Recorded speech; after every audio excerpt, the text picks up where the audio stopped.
Buenas tardes, chicos. Qué gusto verlos después de algunos meses. ¿Ya? Yo soy la doctora Sandra Coahuila, para los que ya han hecho plática conmigo. Bueno, ahora nos toca teorías de pediatría 2. ¿Ya? Y uno de los temas frecuentes es infecciones en el recién nacido y lesiones cutáneas. ¿Sí? Ustedes tienen que saber identificar y reconocer estas lesiones porque las van a ver así no quieran.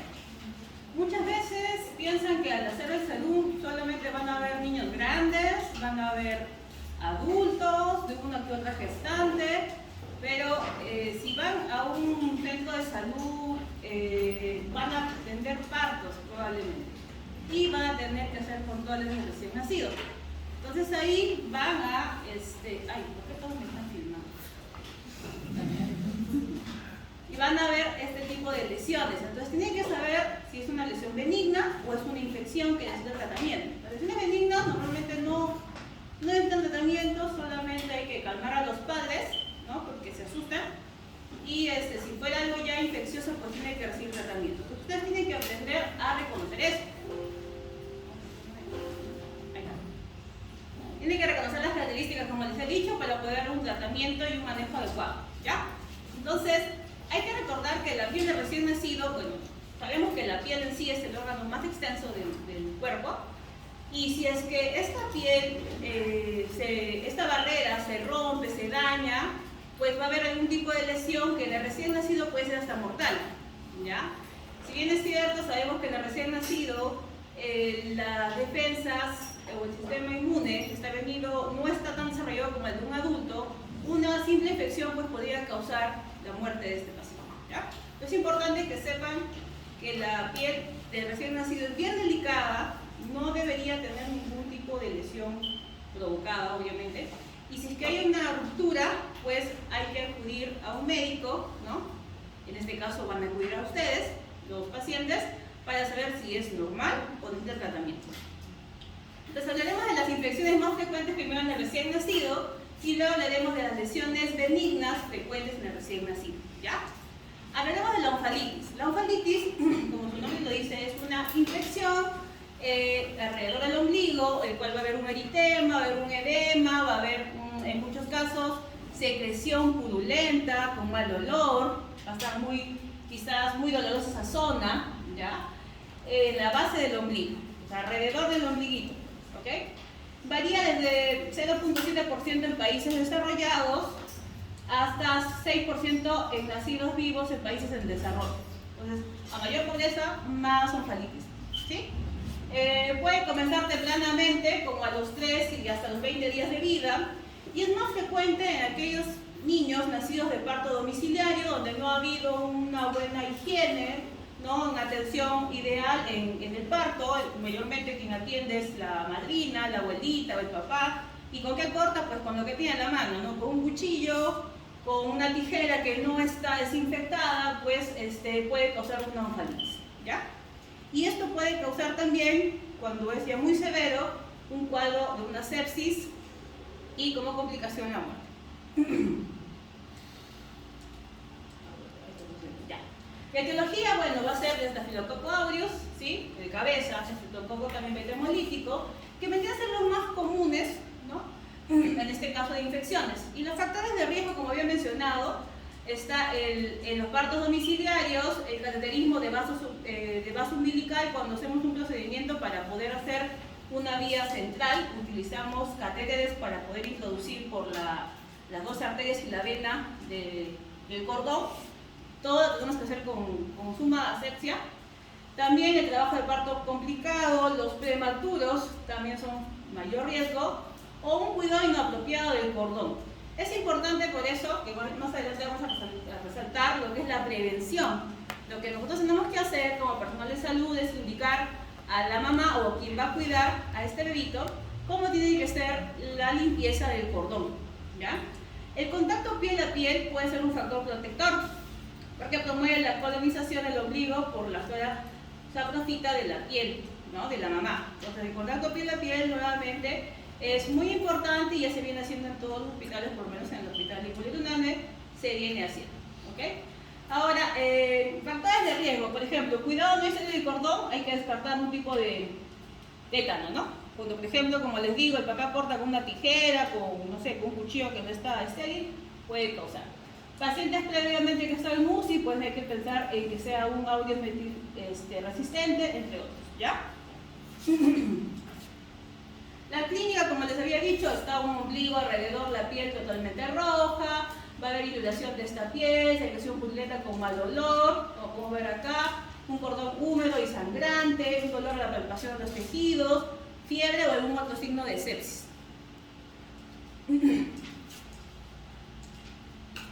Según la severidad, vamos a clasificarlo en 4 grados. El grado 1 va a incluir una infección del tejido conectivo umbilical con secreción purulenta, que puede ser fétida o no fétida. El grado 2 incluye la característica del grado 1, pero ya hay una celulitis de la pared abdominal.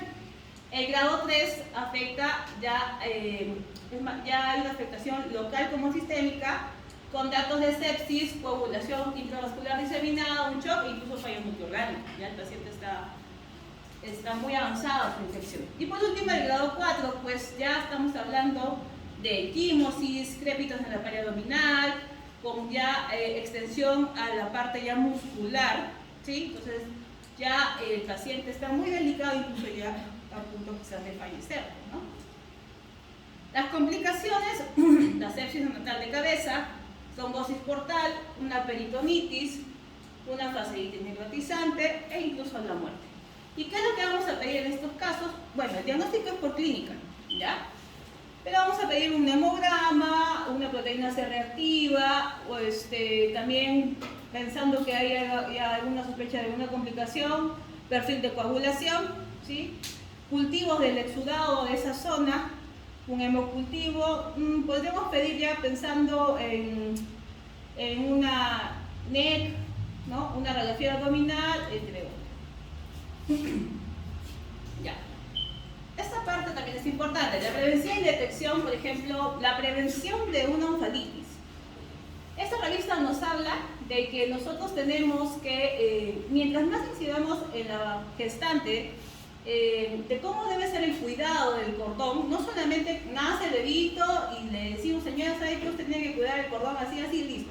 No, no se recomienda eso, se recomienda que desde los primeros controles prenatales ya debemos ir fomentando eso, ¿ya?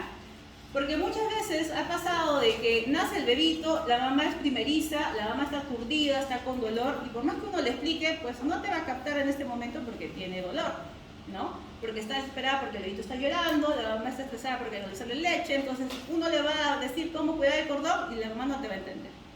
Entonces, cuando vayan a sus controles prenatales, ahí hay que hacer, ¿no?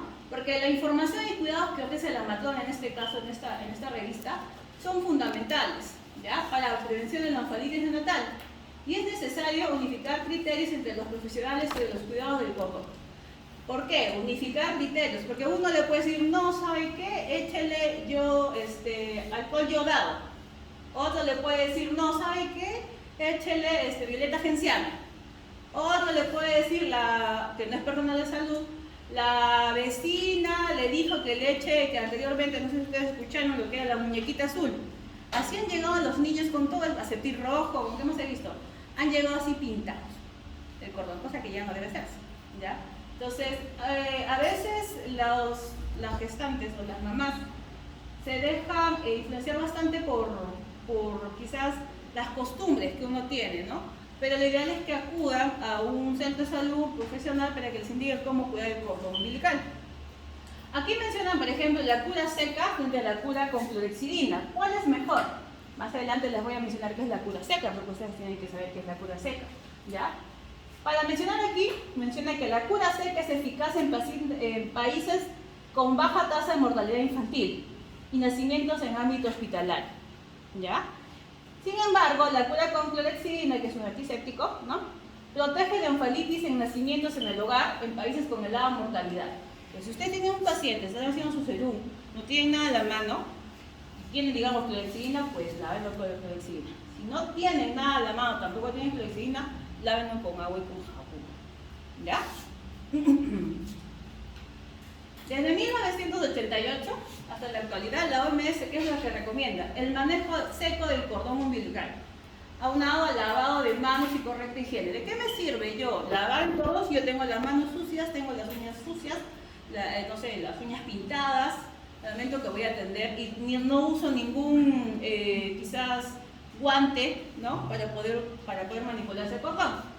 Entonces, lavado de manos siempre lo van a ver por todos lados, y la correcta higiene. En neonatos nacidos en centro de salud y en comunidades con baja mortalidad neonatal y baja incidencia de enfalitis. Nuevamente, nos recomiendan el manejo seco del cordón, pero en centros hospitalarios o con baja incidencia de enfalitis. Por otro lado, se mantiene que en países en vía de desarrollo con alta prevalencia de partos caseros, porque todavía existen partos caseros, se recomienda el uso tópico de antisépticos como la clorhexidina. El manejo en seco del cordón consiste en la limpieza inicial de este con jabón neutro y agua tibia. ¿Okay? La OMS lo recomienda sobre todo donde no hay, ¿no? Sin la colocación posterior de ninguna sustancia. Es lo que recomienda la OMS. Pero se han evaluado medidas distintas del manejo del cordón en el posparto, con cobertura, por ejemplo, con gasa limpia, exposición al aire evitando que el cordón permanezca en el pañal. Eso es cierto. Mientras más seco sea el cordón, mejor, ¿ya? Si ustedes lo ponen el cordón debajo del pañal, pues puede ser una zona húmeda, puede pasar una infección. Y eso les va a preguntar la mamá: doctor, doctora, ¿cómo debo poner el cordón? ¿Adentro o fuera del pañal? Afuera del pañal. ¿Cómo debo, una vez que se cae el cordón, debo fajarlo? No. Debo ponerle, veo que le ponen esparadrapo, pensando de que se sale el ombliguito, eso daña la piel y es un factor de riesgo. Tampoco se debe hacer eso. El cordón debe quedarse solito y debe secarse solito. ¿Ok?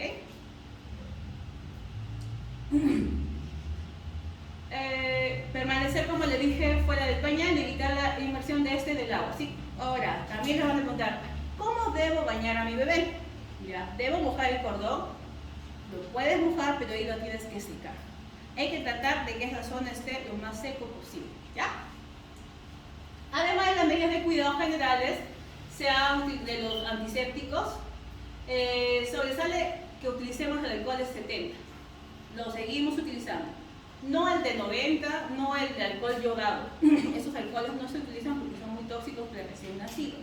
Acuérdense que todo se absorbe por la piel también. Entonces, hay otras sustancias que recomiendan o que se utilizan empíricamente que pueden ser tóxicos para el recién nacido. Entonces, lo que ustedes probablemente vayan a utilizar cuando atiendan un recién nacido es el alcohol de 70, ¿ya? Si no tuvieran alcohol de 70, pues la clorhexidina del 4%. Si no tuvieran alcohol de 70, clorhexidina del 4%, lavado de cordón con jabón neutro y agua tibia, ¿ya? ¿Por qué les recalco esto? Porque cuando ustedes vayan a hacer sus alumnos, chicos, van a ver la realidad, cómo es la atención en el Ministerio de Salud. Y muchas veces no tienen estos implementos. Entonces, ustedes van a decir: no tengo, no la atiendo. No, pero ya saben que pueden hacer, ¿ya?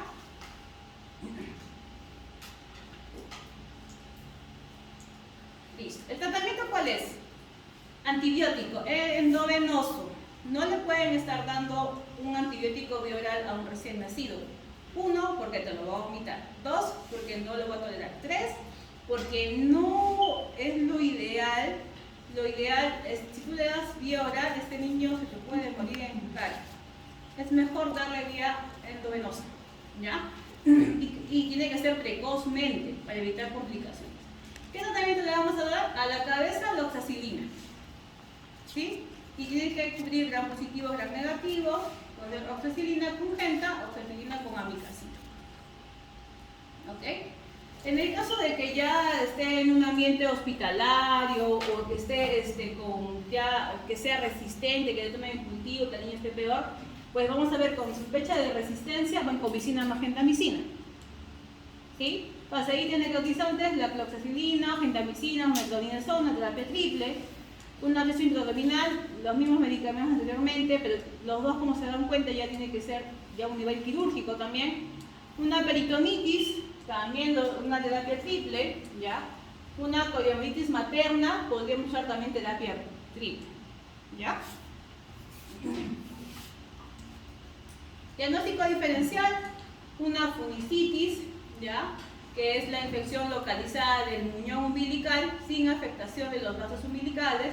Una hernia umbilical, también podríamos pensar como diagnóstico diferencial, un pólipo, algún tipo de secreción intestinal, ¿ya?, algún remanente de ónfalo mesentérico, un quiste, un divertículo de Meckel, podría ser un tejido rojo rosado, podríamos pensar de que es la persistencia, quizás un granuloma umbilical, podríamos pensar en ese caso, un sangrado recurrente en ese muñón, pensar algún trastorno de coagulación.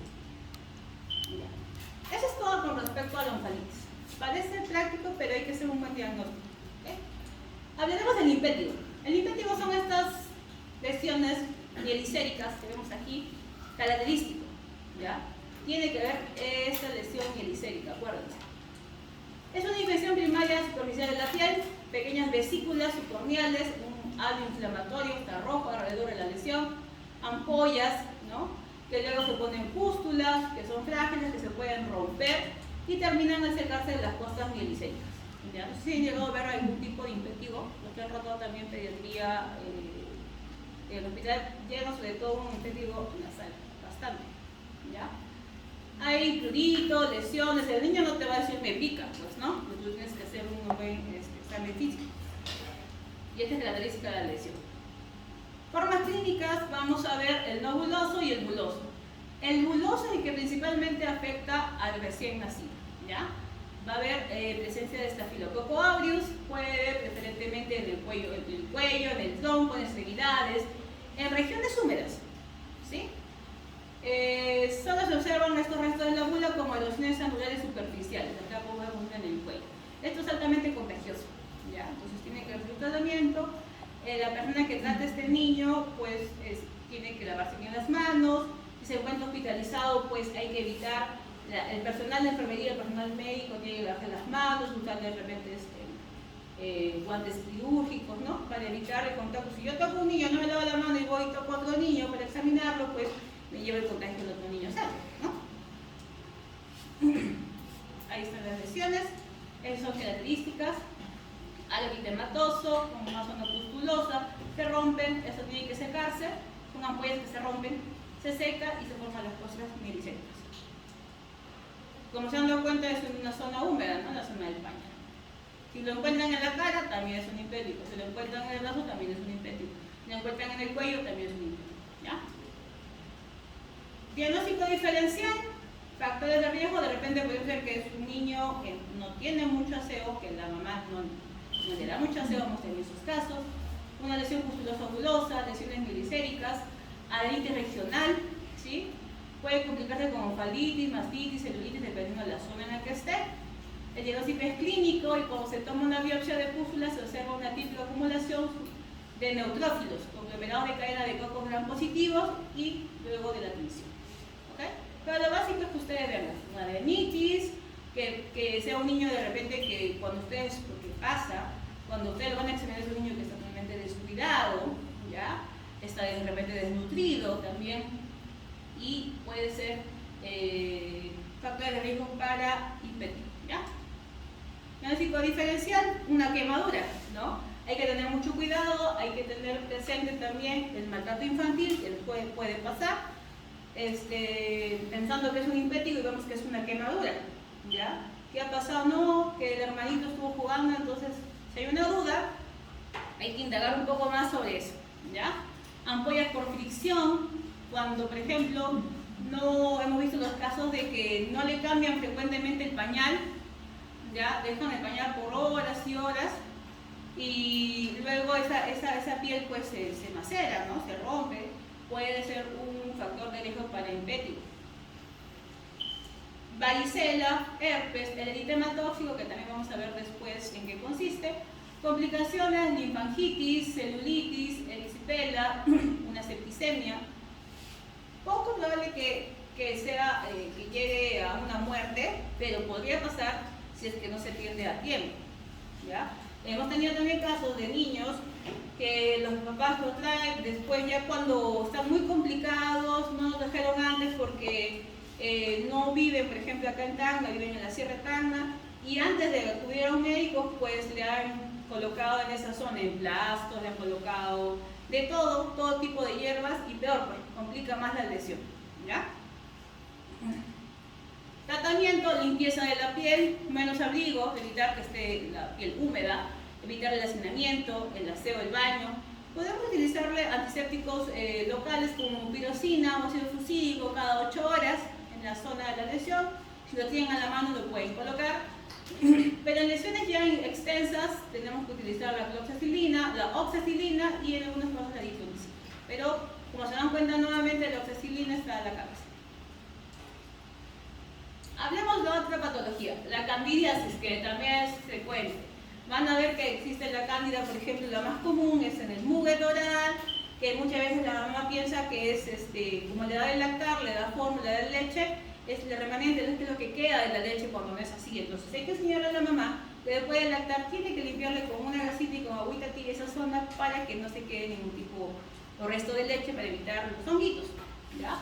Producido por la cándida albicans, las levaduras. El diagnóstico es clínico, ¿ya? Si ustedes ven unas manchitas en la boca blancas, traten de sacarlas. Si sale, puede ser leche.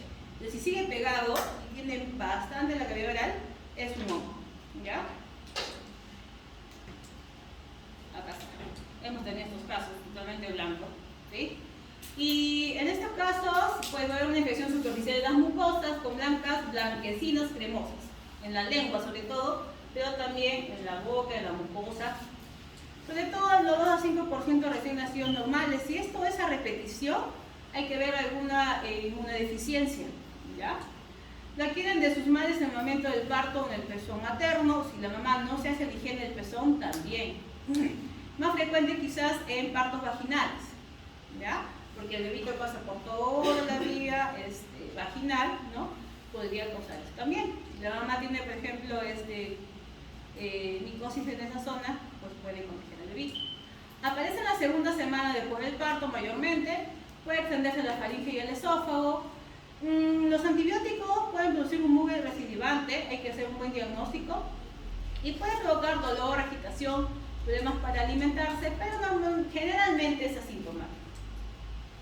Tratamiento, nistatina, de cabeza, ¿ya?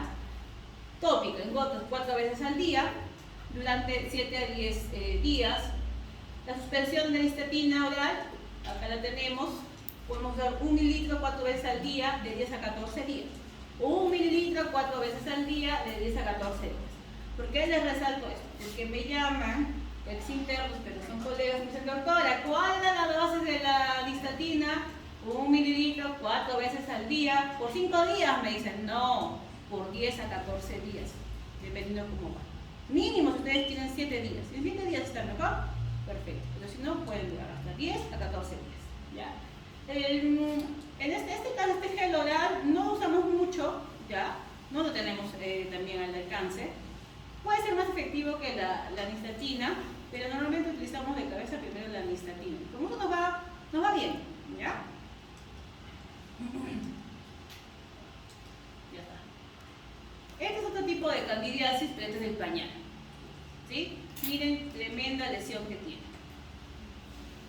Nosotros tuvimos el caso de una bebita que tenía dermatitis del pañal, ¿ya? Debido a que la mamá le hacía inicialmente buena higiene y una temporada se perdió a la mamá. Ya no venía los condones, qué raro. Y luego vino con emergencia. ¿Qué había pasado? Que había ido, no sé a dónde, y le habían indicado, ya estaba así rojito, y le habían indicado betametasona tópico, y le dijeron que lo aplique, o de repente la mamá entendió, en cada cambio de pañal. ¿Qué es la betametasona?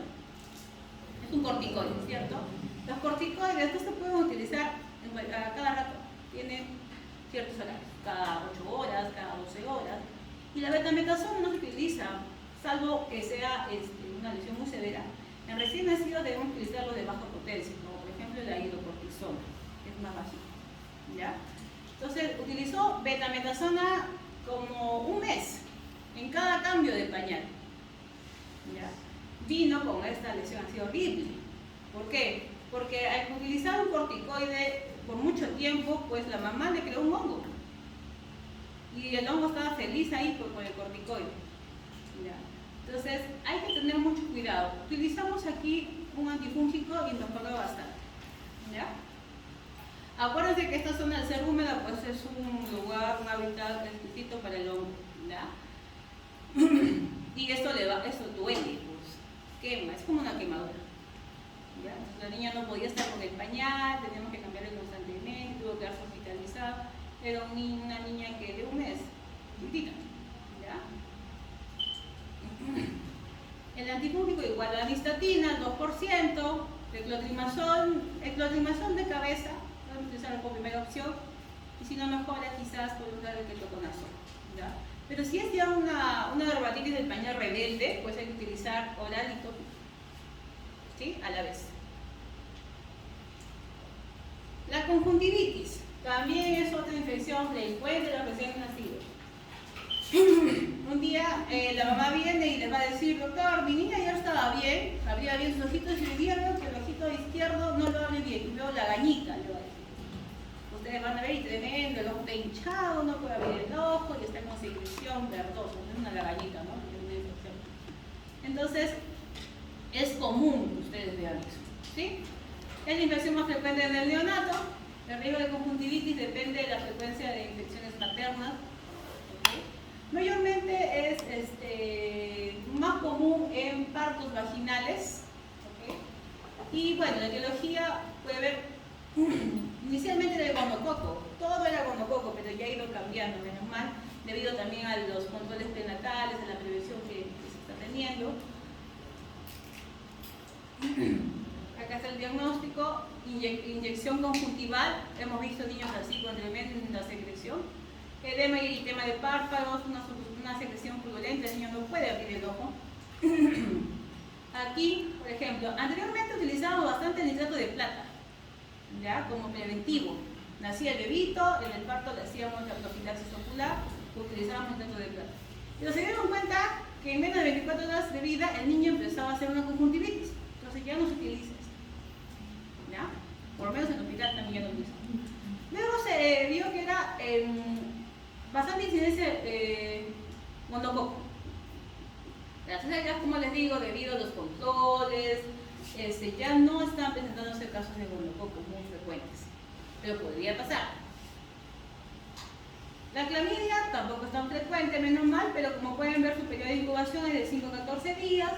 Hay secreción purulenta, edema de párpados, suele respetar la temperatura de la córnea, pero aquí ya, cuando es muy avanzado, tenemos que pedir el apoyo del oftalmólogo. ¿Ya? Otros puede ser por bacterias o algún otro virus.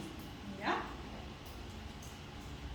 Laboratorio, bueno, habría que cultivar esa secreción, cultivar un uroteriograma y ver qué es lo que nos sale, ¿no?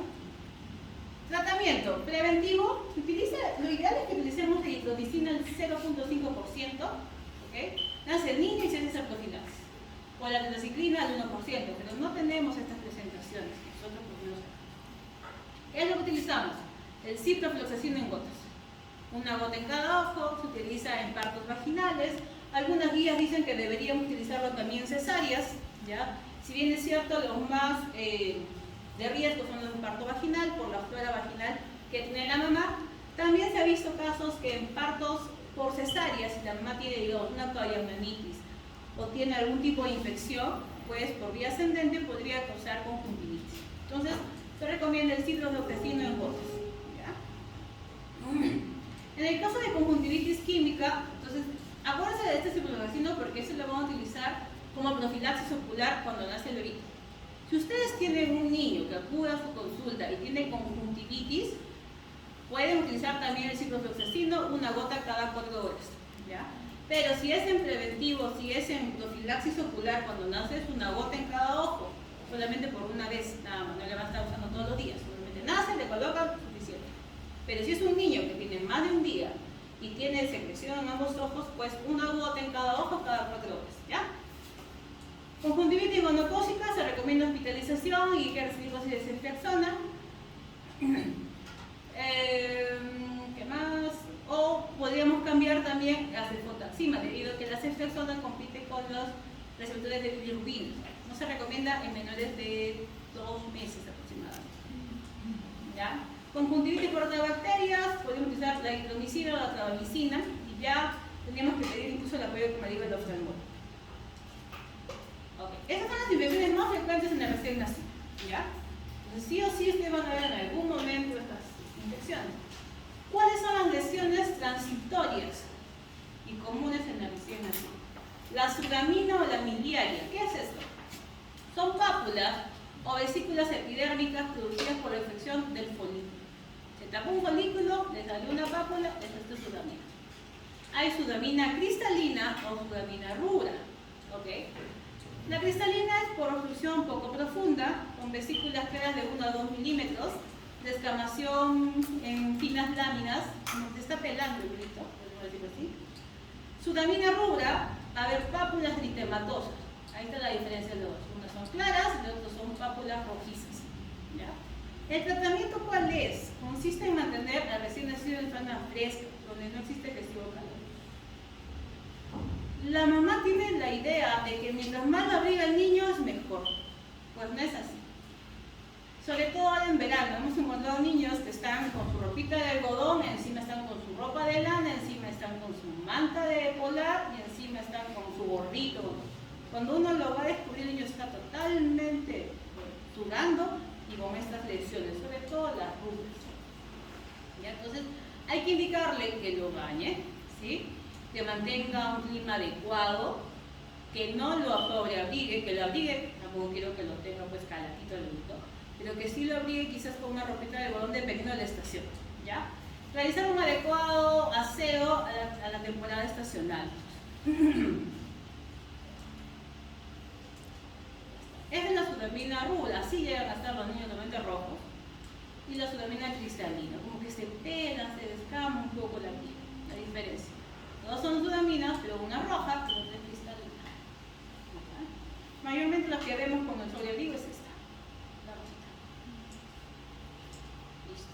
El eritema tóxico, mal llamado tóxico, porque cuando uno le dice a la mamá, está pasando visita, señora, su bebito tiene eritema tóxico, escucha la palabra tóxico y se asusta. ¿Ya? Piensan que es una infección, que el niño necesita antibiótico y no es así. No depende de ningún tóxico, es benigna y se autoalimenta. Y es asintomática incluso en el periodo neonatal. Más frecuente en recién nacidos a término que en el pretérmino. Generalmente se inician las primeras 72 horas de vida con pápulas amarillentas o pústulas de 1 a 3 milímetros de diámetro con una pápula eritematosa de 1 a 3 centímetros. Como podemos ver acá.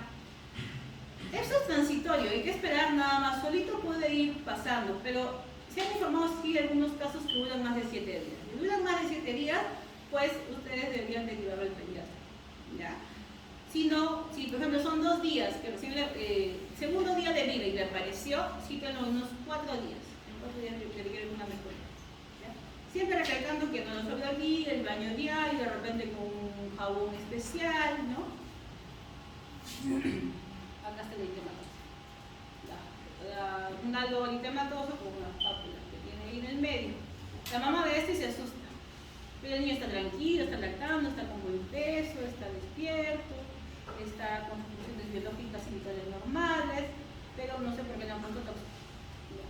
Entonces eso le asusta a la mamá, pero hay que explicarle, si la mamá está muy ansiosa, citarlos en unos 4 días para ver cómo va.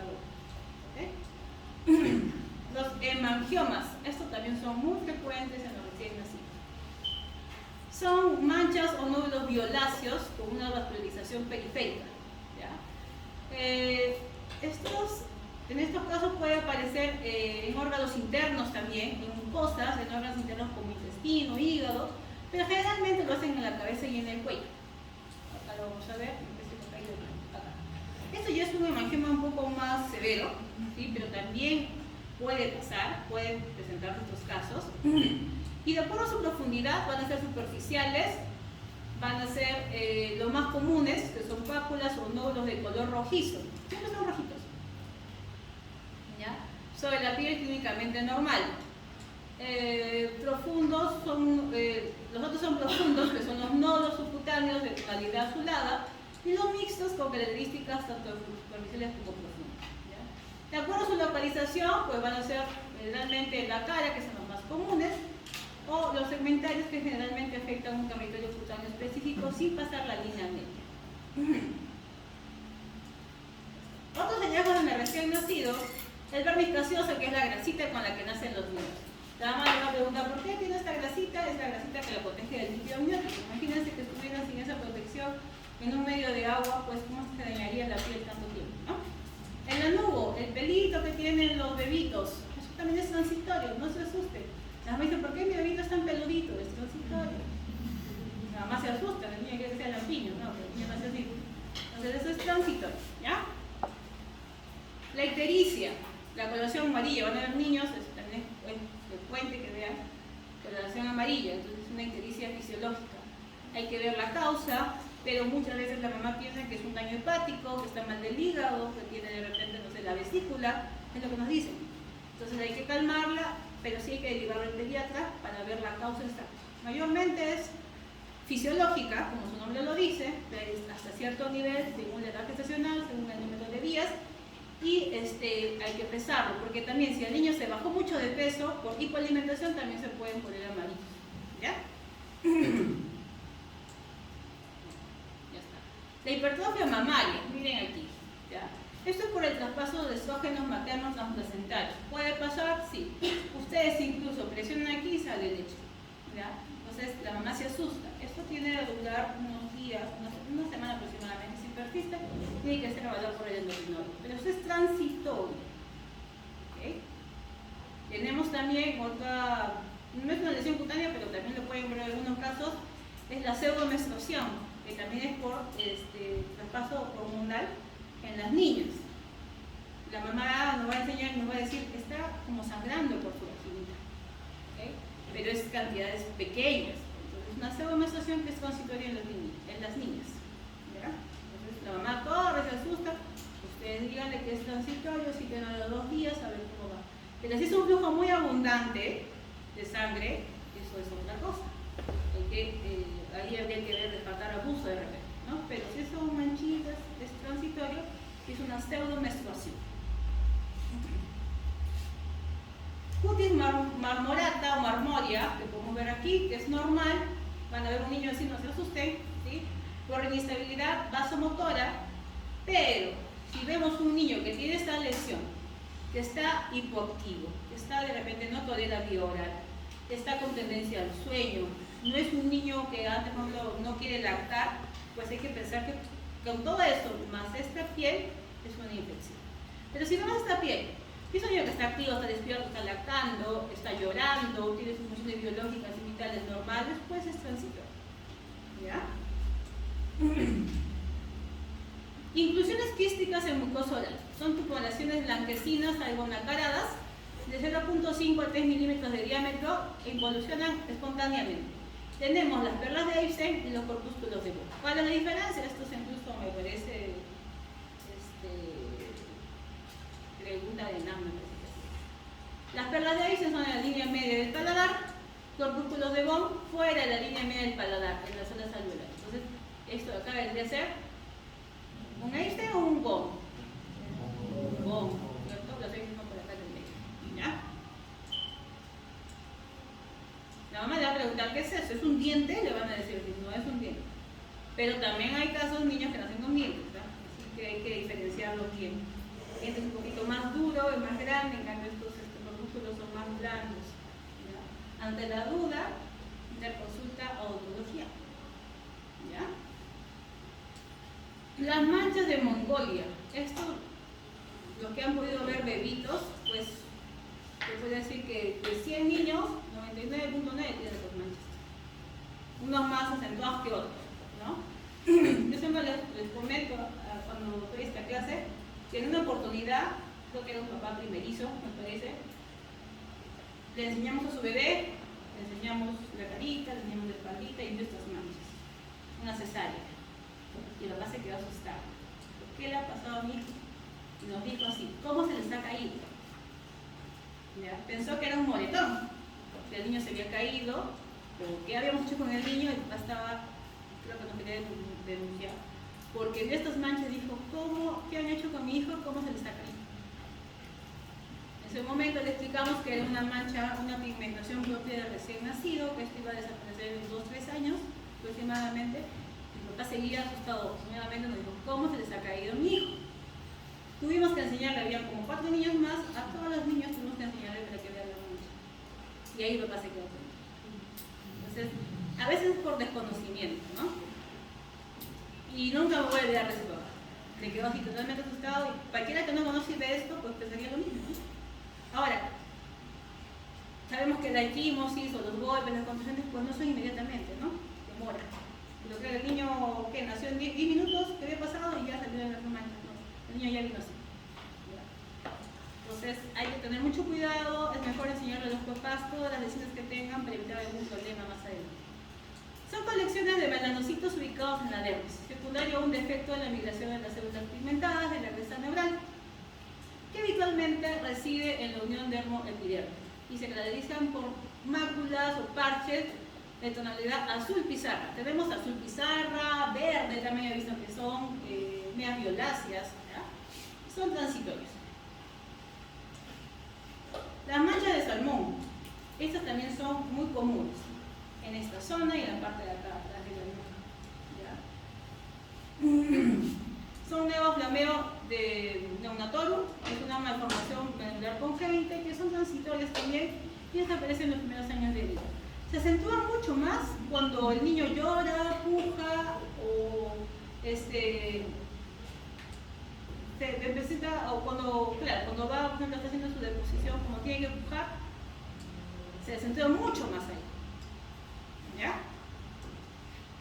La hiperplasia sebácea son pápulas pequeñas blanquecinas amarillas localizadas en el folículo piloso sebáceo. No se ven en recién nacidos pretérminos, se localizan en la nariz o el labio superior y bueno, son inducidas también por andrógenos maternos, como incluye la mamá, ¿no? ¿Te dan cuenta?